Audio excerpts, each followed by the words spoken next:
Hey everybody, Dave Nassani, Dave the Caregiver's Caregiver, coming to you live with my 5 minutes of Dave's Hammock wisdom. I have met people who don't seem very happy. Have you? Maybe you're the one that's not very happy. So I want to talk about, are you happy? What is happiness anyway? Is it a state of mind? Is it when all of your circumstances line up around you to have all of your peers vote and said, yeah, that guy's happy because, let's use Anthony Bourdain for example, because he's famous, he's rich, still good looking in his old age, he gets to travel all over the world, he gets to eat exotic menus every single day. It looks like he's having fun.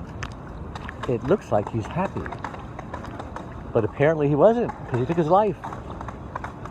He wanted to end that so-called happiness that everybody thought he had. So it wasn't happiness, what was it? Well, most suicides come from depression, so he was probably depressed. What was he depressed about?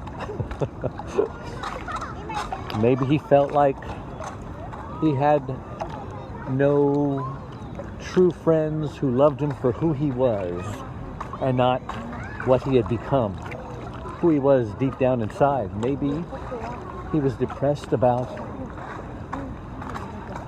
feeling like he was an imposter, living this lifestyle, but deep down inside he lacked self-confidence that he deserved it.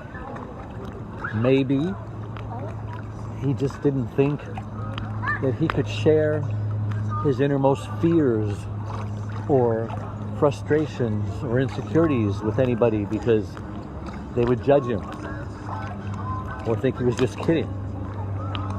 There's a lot of reasons why people would be depressed. Maybe it was a chemical depression, genetically, because his mother was always depressed and his father was always depressed and his grandparents were always depressed.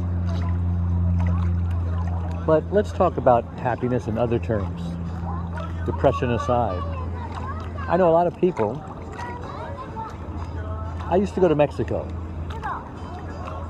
to the dumps down there, the garbage dump, where communities have sprung up. And the reason why communities have sprung up at the dump is because very, very poor Mexican people who have no jobs have to find something to do for a living, to eat. So they would go to the dump and they would recycle. They would pull the glass out from the plastic and they would get paid for that. And because they were constantly at the dump, they would live at the dump. But there was nowhere to live, so they would build these ramshackle homes. Some of them were out of cardboard. Some of them were out of styrofoam. Some, the nicer ones, were out of some plywood that somebody found. And basically it was just a 1 or 2 or 3 person shelter. And that's where they lived. And they had lots and lots of kids. And we would come and try to make their life a little better with carnival games. And in the days my wife would cut their hair and we would set up this shower, and they just loved it. We would go there like once a month. And those kids were happy. They didn't realize how unhappy they should be because they had nothing. They had a dirt floor in a 1-room shack. They had to walk like 2 or 3 miles to get water. The lucky ones, a water truck would come and fill a big 50-gallon bucket in front of their little shack, and they would just take that. They'd have to boil it, of course, because God knows where the water came from. So, let's talk about you now. Are you happy? Are you happy because you have money in the bank? Are you unhappy because you're broke? A lot of people, like those Mexican children who have nothing, are happy. Maybe they don't know what they don't know, but you know what?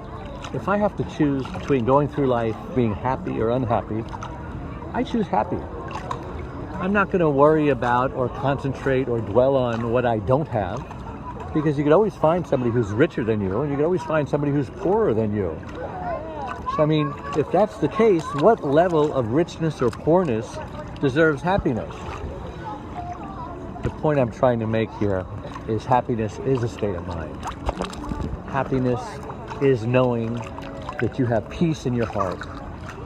And of course, my happiness comes from God because He's made Himself real to me. And I know when this life is over, and sometimes this is a painful life, that I know there'll be a better life for me. Some of you don't believe that. Some of you believe that after you die, that's it. Lights go out, it's black. Well, I feel sorry for you. Because what if you're wrong? You spent your whole life worrying or believing that this was all there was, right? And what if it's not? Look at all the joy that you wasted. Okay, I'm getting too philosophical here, too deep. I just want you to be happy. So whatever you have, whatever you don't have, however much money or money you have or don't have, just be happy. Be happy for what you have. Whatever it is, be happy for who you are. Be happy for your family. Be happy for your health.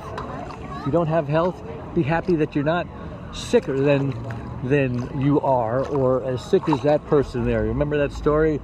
Man used to feel sorry for himself because he had no shoes until he met a man who had no feet. And he used to feel sorry for himself until he met a man who had no legs, and so the story goes on. Just be happy. Or let's take the advice from that Jamaican man. Be happy, man. Don't worry. Talk to you later.